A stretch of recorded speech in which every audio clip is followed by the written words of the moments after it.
시모넬리 이제 빅토리아 안드리우사에서는 이제 각 시대적 배경에 맞춰서 머신들이 발전한 것 같은데, 네. 이 매버릭 머신은 어떻게 나오게 된 머신이라고 생각하세요? 제가 정확한 그들이 이야기를 들은 건 아니지만 네.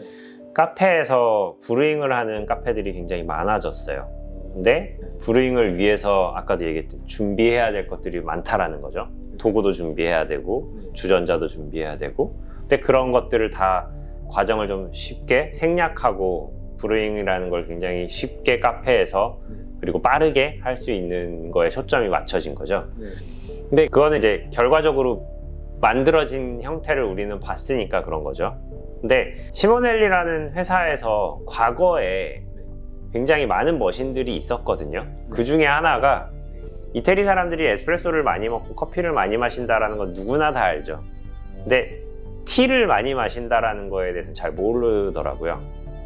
이탈리아에서 티? 네, 티도 많이 마셔요. 오. 차, 네. 홍차나 각종 허브차들을 많이 마시는데, 몇 년 전에 출시됐던 노바 시모넬리 그 아우렐리아의 웨이브라는 모델이 있어요.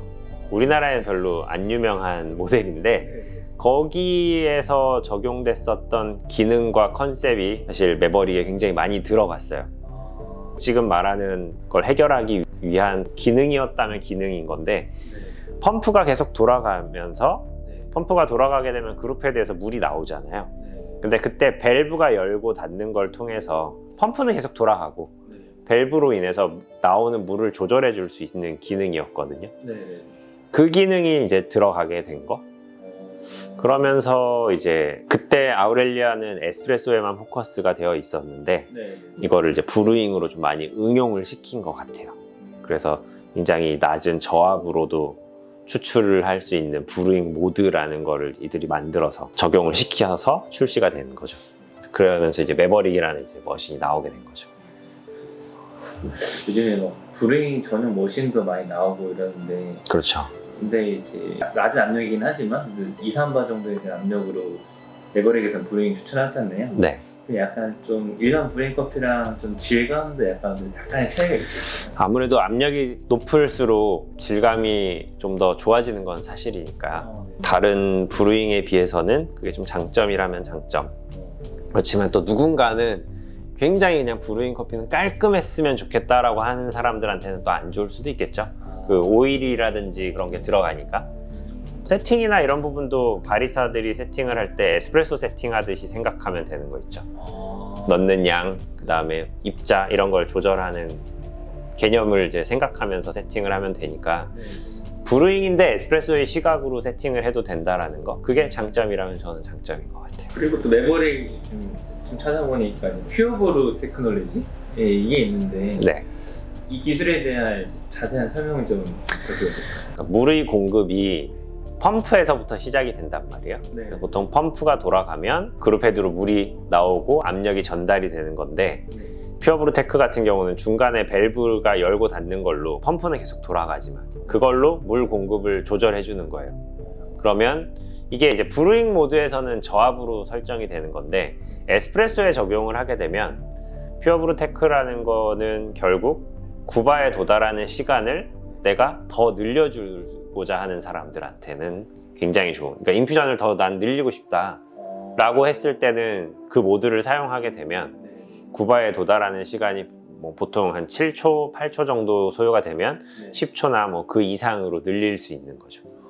그러니까 뭐 누군가는 커피를 되게 많이 사용한다거나 그랬을 때, 또는 너무 가스가 많은 것 같다거나 그랬을 때 이제 천천히 압을 올려가는 거죠. 그렇게 되면 케이크가 충분히 적셔지고 나서 수출이 되니까, 사실 첫 샷이 떨어지는 게 뭐 10몇 초라고 하더라도 25초 이내에 수출은 얼마든지 가능한 거라서, 충분히 그런 목적에서 기능을 만든 것 같아요. 그래서 그거는 사실 이제 아우렐리아 웨이브에서 처음 적용했었던 기능을 또 갈고 닦아서 이제 블레이크 매버릭에 이렇게 딱 넣은 것 같아요. 아까 그 블레이크에서 했었던 뭐 SI 시스템을 좀 더 연장선 업그레이드 버전. 그렇죠. 훨씬 더 업그레이드된 버전인 거죠. 그래서 뭐 머신이 계속 출시가 될 때마다 최대한 가지고 가려고 하는 게 이제 안정성, 그러니까 네. 온도의 안정성을 기본으로 가지고 가는데 네. 결국은 회사의 방향성이 차이인 것 같아요. 그래서 여기서 물이 공급으로 그걸 맞춘 것 같아요. 블랙이글 머신이랑 메버릭이랑 이제 에스프레소 물의 흐름이나 이런 것도 큰 차이가 있나요? 거의 유사하지만 조금은 차이가 있는 것 같아요. 아무래도 메버릭은 에스프레소도 에스프레소지만 브루잉이라고 하는 그 기능 때문에 들어가야 되는 구조상의 문제, 다른 형태들이 좀 많이 들어가게 되거든요. 네. 그러다 보니까 이제 거기서 오는 차이도 조금 있는 것 같아요. 개인적으로 에스프레소 추출을 했을 때는 추출이 그냥 잘 되는 거는 사실 메버릭이었어요. 메버릭이 에스프레소 추출은 더 잘 되기는 했어요. 그런 기능을 쓰지 않는 상태에서도 PB테크라고 하는 물 공급을 사용을 할 수 있고 오프해서 사용을 하지 않아도 되는 거, 그거는 뭐 선택을 할 수 있는 부분이니까. 그래서 세팅이 좀 다양한 폭이 좀 생겼다라는 거, 그게 가장 큰 차이인 것 같아요. 바리스타 입장에서는 분쇄 입자만 더 세밀하게 조절하면 되니까 이제. 그렇죠. 아무래도 바리스타는 기본적으로 머신을 건드리는 것보다는 그라인더를 많이 다양하게 세팅을 해서 추출을 좀 더 다양하게 변화를 주는 게 사실 바리스타 입장에서는 가장 좋은 거거든요. 그래서 사실 입자가 가늘게 해서 추출을 하게 되면 프리인퓨전이라고 하는 게 없는 경우에는 굉장히 퍽에 닿는 압력이, 저항이 높게 설정이 돼요. 구바로 처음부터 하게 되면 실제로 내부 압력이 13바까지 저는 올라간 걸 본 적이 있었거든요. 근데 처음에 이제 프리인퓨전이라는 거에서 압이 굉장히 낮은 상태로 하게 되면 적셔지는 시간을 충분히 벌 수 있다라는 거고, 적셔진 다음에 추출이 진행이 되는 게 퍽의 안정성에서도 굉장히 좋거든요. 그래서 그런 거를 응용해서 얘네들이 만든 것 같아요.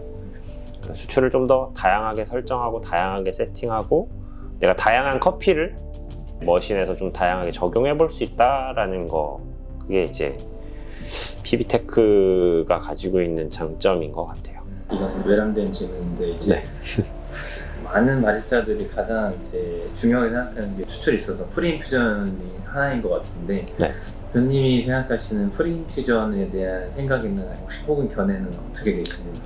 근데 여기서 이제 중요한 거는 프리인퓨전에 대한 기준이 바리스타마다 좀 다르거든요. 근데 제가 생각하는 프리인퓨전은 추출의 압력은 9바가 됐든 뭐 누군가는 7바나 8바에 설정을 할 수도 있는데 거기 세팅되어 있는 압력에 도달하기까지를 저는 프리인퓨전으로 봐요. 그게 몇 초냐는 머신의 구조나 또는 사용자가 수동으로 하는 거에 따라서 다를 수 있겠죠. 그렇지만 도달하는 압력으로 해서 일정하게 추출되는 압력에 도달하기까지가 프리인퓨전인데 그 프리인퓨전을 어떻게 내가 가지고 갈 거냐가 결국은 추출이 잘 되기 위해서 내가 선택해야 되는 부분이라고 생각을 하거든요. 누군가는 프리인퓨전이 없어도 된다라고 할 수도 있어요. 없음으로 인해서 얻어지는 장점도 있을 수 있겠지만 제가 생각하는 지금 말하는 추출이라고 하는 건 추출이 고농도와 고수율이 나와야지 전 추출이 잘 됐다라고 표현을 하거든요. 그렇게 하기 위해서는 반드시 프리인퓨전이 어떤 형태로든지 간에 있어야 된다라고 저는, 제가 테스트를 하고 실험을 했을 때는 반드시 있어야 됐어요. 그거는 뭐 사람마다의 견해 차이일 수도 있어요. 하지만 저는 그냥 숫자로 얘기를 하는 거니까. 감사합니다. 오늘 이제 커피 그래피티에서 신제품 메버릭에 대해서 알아봤는데, 아까 말씀하신 것처럼 이제 바리스타랑 머신 회사와의 소통이 굉장히 중요하다고 하셨잖아요. 요즘 생각해 보니까 이제 대표님이 바리스타 대회 나오시면서 여러 번 우승하신 그 시기랑 시모넬리, 이제 빅토리아 아르두이노 회사의 이제 머신들이 발전해가는 그런 시기가 딱 맞물린 것 같아요. 제 개인적인 생각에는.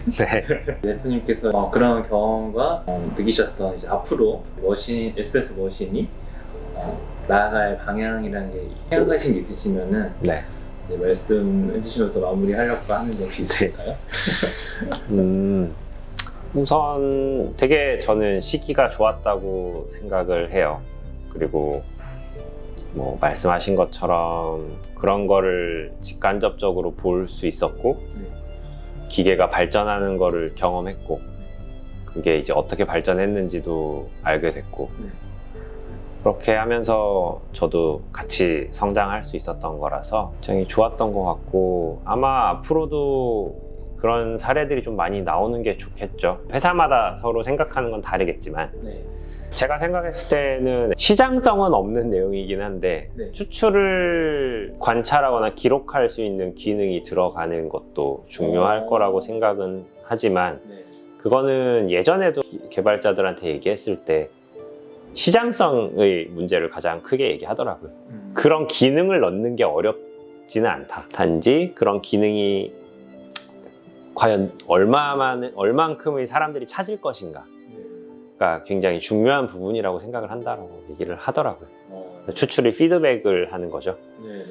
그런 기능들, 과연 그게 들어가는 머신들이 지금도 일부는 있지만 가정용에서만 좀 한정되어 있거든요. 네. 그게 이제 상용화된 머신에서 뭐 예를 들면 3그룹인데 내가 여러 번 추출하는 거에 대한 모든 기록들을 데이터화해서 볼 수 있는 뭐 그런 기능이라든지 그런 것들이 이제는 들어가야 되는 시점이 오지 않았을까 생각은 해요. 그래서 아마 머신이라는 게 단순히 그냥 추출을 해서 커피를 맛있게 내리는 거에서 끝나는 게 아니라 네.